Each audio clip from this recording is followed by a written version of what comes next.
I maraka Nigeria famulo ngesingin. Your Excellency, I've just given them my shibaro from daily, monthly, annually from all the projects. And I've summarized and told them, right now, I'm getting 608 million from all my projects. Net? Net. Oh, okay. That is clean money. 608, 940. okay. So you wow, thank you so much, guys. Welcome to the channel again. Consider to subscribe the channel, share this video to all people outside there, so that they'll be able to come out of poverty, because what we are doing now is poverty eradication here in Teso sub-region and Uganda at large. But why just Uganda? Because JOCARE is everywhere, Africa at large. So guys, I was telling you, the president of Uganda, His Excellency Yoweri Kaguta Museveni, is moving around villages, not towns this time around, because you know he's a senior. He's now moving to villages to check on the farms the locals are doing down there, those ones who are utilizing the money of PDM. I told you the PDM money is 1 million given to each person. And when you get this money, how are you going to use it? Many people apply and they say, I want to start piggery, I want to start poultry, I want to start sheep rearing, a lot of ventures. But you'll find that when someone gets money, people even become confused with 1 million because they have never gotten the 1 million. So today, the president, I think, has been hearing this, he has been watching this on TV, that people are changing. So he decided to come by himself to go down there to check on the model farmers, those ones who have at least done something. So I want to take you to Serere, where we have one of the biggest farms there in Serere, owned by Ijala. Your Excellency, the other issue that if we want to make everybody rich in Teso or in Uganda, but Teso in specific, is the restocking. We need to restock the area. The people of Teso only know issues of cows. They know cows, they don't know anything else. But if we bring the project of restocking, that would help them. And as you are aware, the LOC5 also brought in an issue of war victim compensation. There's a compensation that you made a promise, which we have been budgeting for. We've been budgeting 50 billion per financial year, and the last financial year, it reduced to 30 billion. So the people of Teso are requesting if we could go back to the original amount that was being budgeted for, and if it could benefit the majority of the people. I'm really very grateful to you. One, for the peace in this country.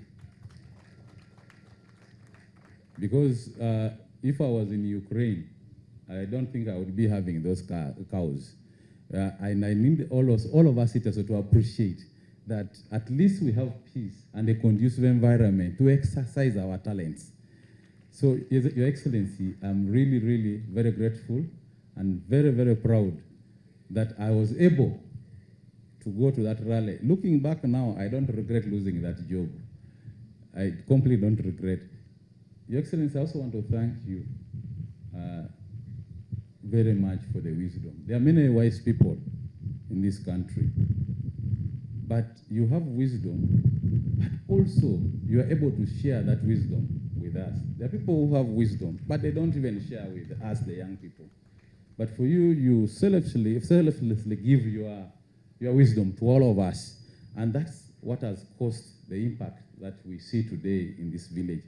Your Excellency, for your information, maybe, I am employing 38 people. And these are youth that I picked from here and some of them I took to Yuri for training on value addition. Some of them training on how to make soap. And all the 4 sectors that I have, we employ 38 people. And Your Excellency, just like I told you when we were taking around there, there are farmers that have trained here on how to keep cattle. Some of them are even more learned than me, and they are crop scientists. But they grow imare. I don't know how imare is called in English. Cowpeas. They grow cowpeas. They grow potatoes. Then when you ask them, I was asking one, how much do you get from this thing? But sometimes you get 50,000, 100. So I told him, why don't you come first and we keep sharing our ideas? So he kept visiting me and he looked at my cows, he looked at everything. And today, Your Excellency, I'm proud that I'm your disciple. I know you're a Bible scholar. You always I have followed you so much, and you quote the Bible. You know when Jesus said, go and preach the gospel. I'm like you too, one of those disciples, you said, go ye and preach. So I went and preached the same gospel. Now I have 7 disciples following me also, who are doing the same. And I'm very proud to show one successful one. Emma, you just stand. That guy is a crop scientist, but now he has at least 4 cows. He's selling milk to me, and we are processing milk, and many other people. And I'm so happy that at least the message is spreading, and people are embracing. Others are on poultry, others are on dairy. Your Excellency, it is very, very difficult sometimes to change people. But when the mindset has changed, you do little. Honestly, like me now, I remember the first time when I came to the International Youth Day in Nasuret. When I requested you to visit me when you're in Serere, the people were saying, but why didn't you ask Your Excellency this and that? I was telling them I'm empowered. I know what to ask. So, Your Excellency, today I will ask, but I'm asking as an empowered person. You do little with someone whose mind has changed, whose mindset has changed. So, Your Excellency, it's easier to deal with people with a changed mindset. This I have seen with my people, the disciples that I'm discipling also. Your Excellency, this farm is not only benefiting me and those 7 people. We give seeds to people, other farmers, who grow maize. They have land, and they grow maize in large scale. So we give them maize seeds. They plant for me the maize. We buy from them. So there is a coexistence. Your Excellency, these 2 acres, with your wisdom and the knowledge and my ability to put that you taught me that day into practice, I'm able to announce to you, I'm very excited to tell you that I have 35 acres that the dairy department has bought for me, not very far from here. And we have already constructed a house for 150 animals. We already have our heifers there already. Next year, Your Excellency, I will let you know. By March, we shall be producing 1,000 liters of milk in Teifa.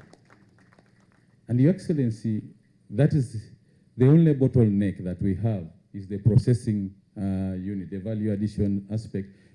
We don't have a machine that gives us, which packs the yogurt, processes the yogurt. And that's where our problem is. And it's expensive. It's about 150 million. That's where we are. And the employment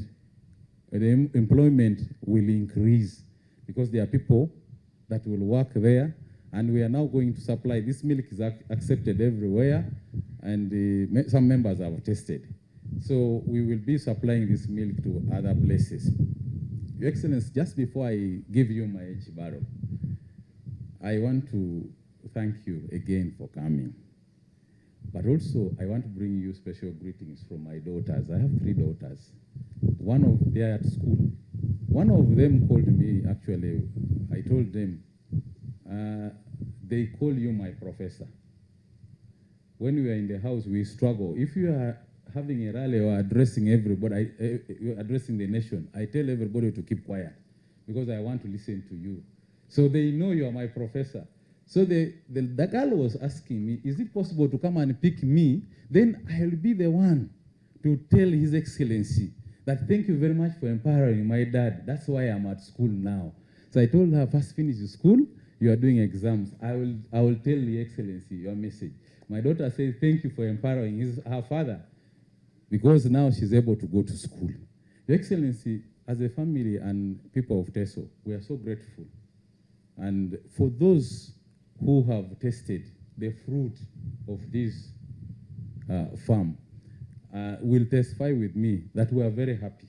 We are really, really happy for what you have done to us, and particularly to me, because it's now spreading as wildfire.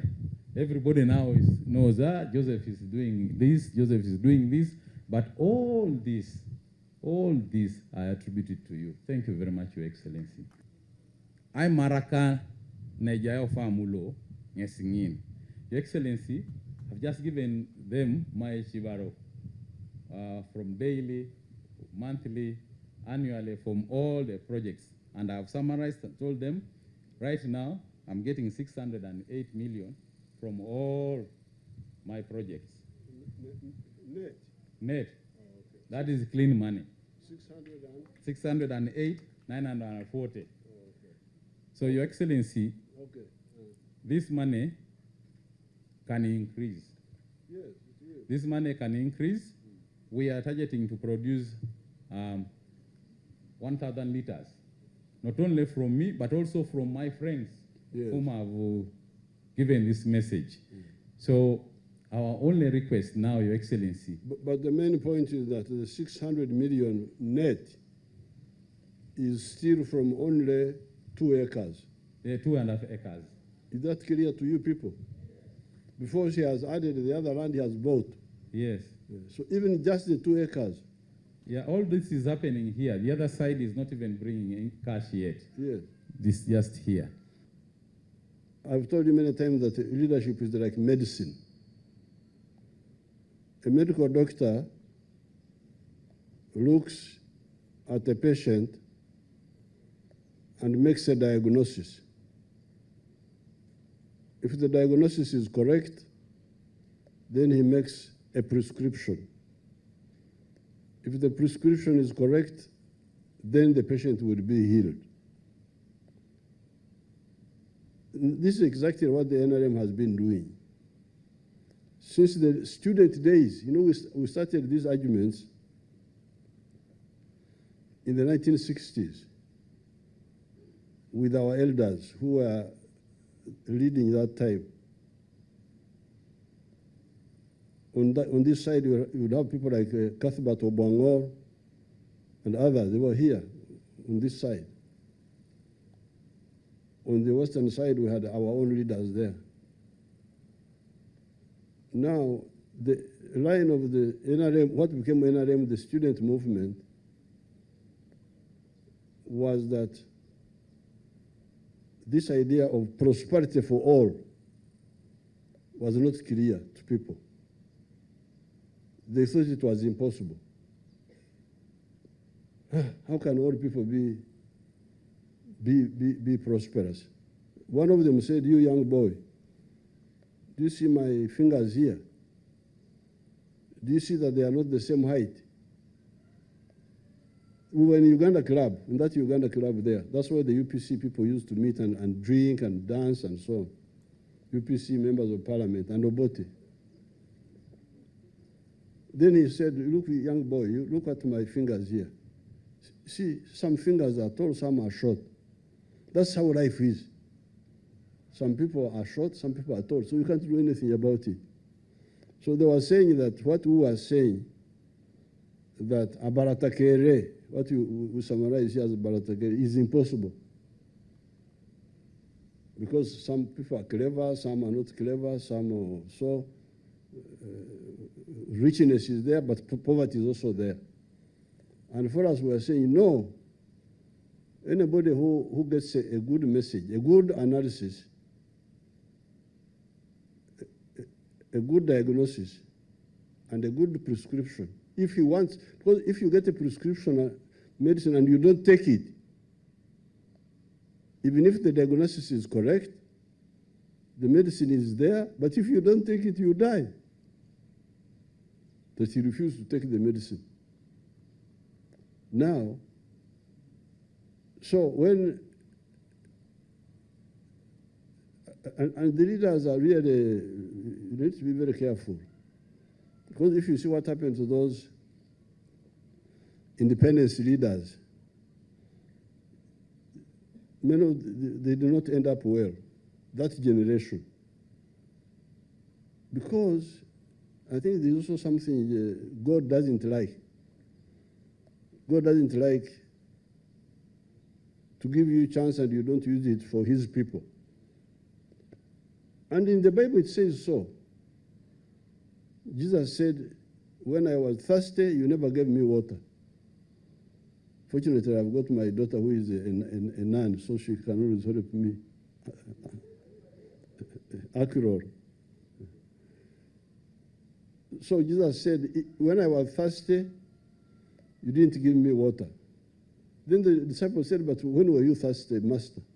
He said, when you did not give water to the other one who was thirsty, you did not give it to me. So for me to be a leader of Uganda, and I don't talk about poverty, God will not like it.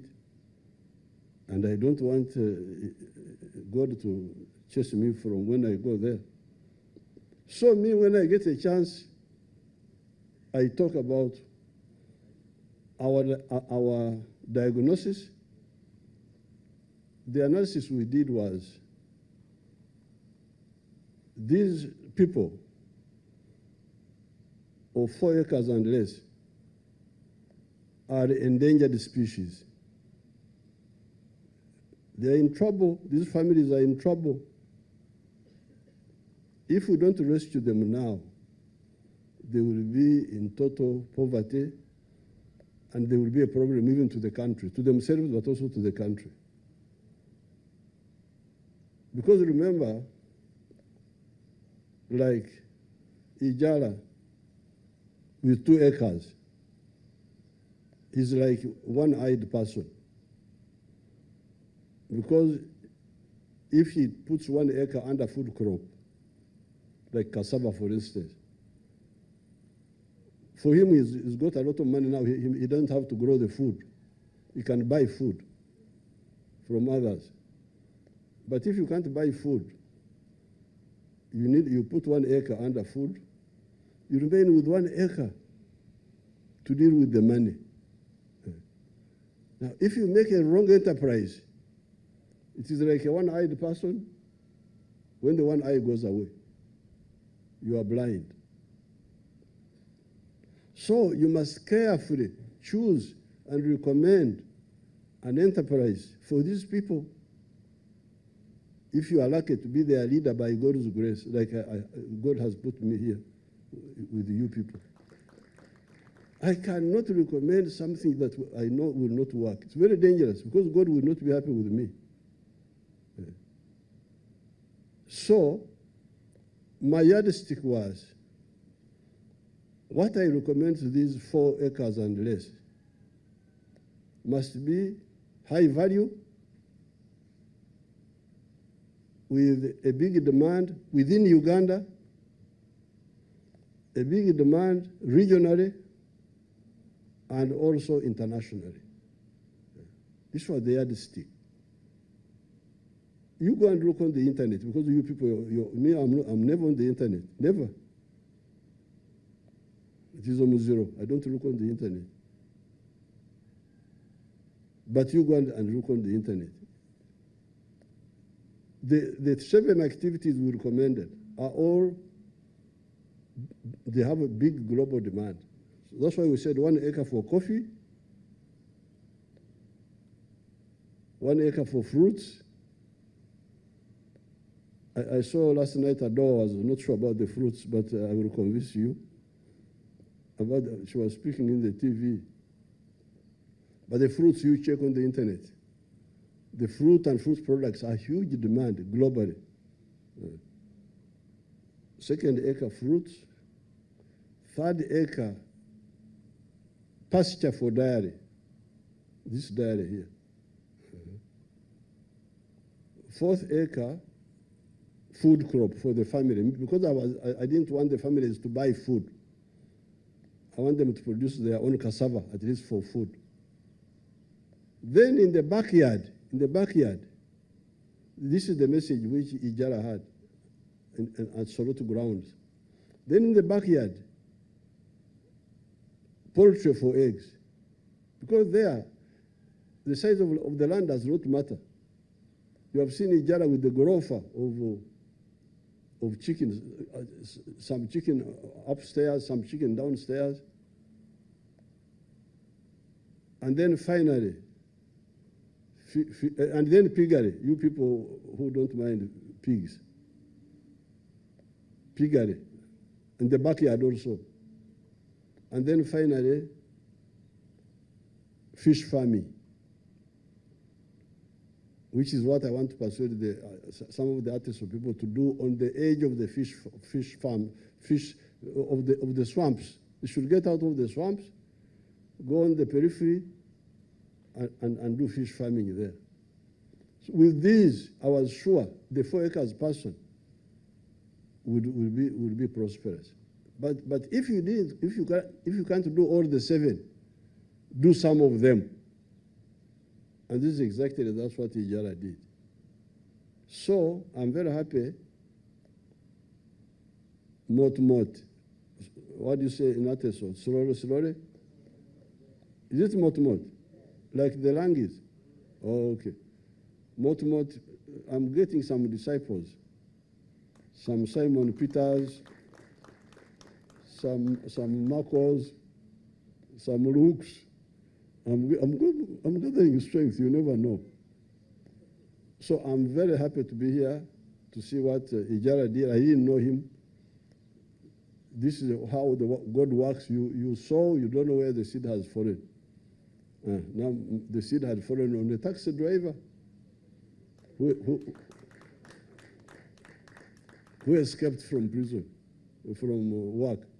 Now he is earning more than net 600 million shillings. From 2 acres, employing 38 people. So all these things you are talking about are really wrong. Lack of jobs. Jobs, if 2 acres can employ 38 people, that means 1 acre is employing 19. You make the IMR. If only Uganda has got a land area of 40 million acres for agriculture, if only 7 million acres were doing what our people are beginning to do, we would have so many jobs that we would have no people to do them. And this is what happened in the past. When you see all these people who came here, the Banyarwanda, the Barundi, they came because of the Karitu economy, which the British had created, the one of coffee, cotton. We didn't have enough workers. That's how all these people from other countries came here. So if you do what he has done. The other day I visited our boy, the Minister of State for Transport. He's also a quick learner. He's like this one. What is the name of the boy? Byamukama. He's now selling 320 trays of eggs per day, like this one here. And he's employing also 30-something people. So therefore, I'm very happy. Now the support I will give you, I know you are an Abaran, but I have heard that there is my granddaughter who is in the school. I will send the grandchildren, I will send them 10 million shillings.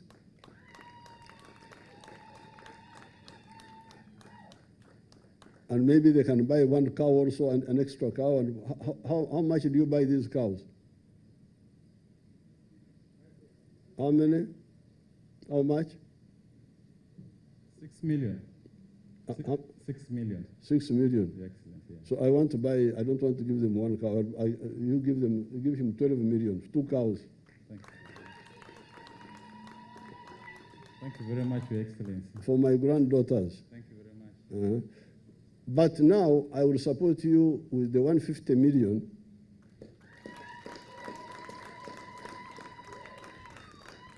the 150 million for the yogurt. You said the yogurt, the one you have something. You need 150 million for the yogurt. Because that one will be for the whole village, not just for you. So, Eyalama Edeke.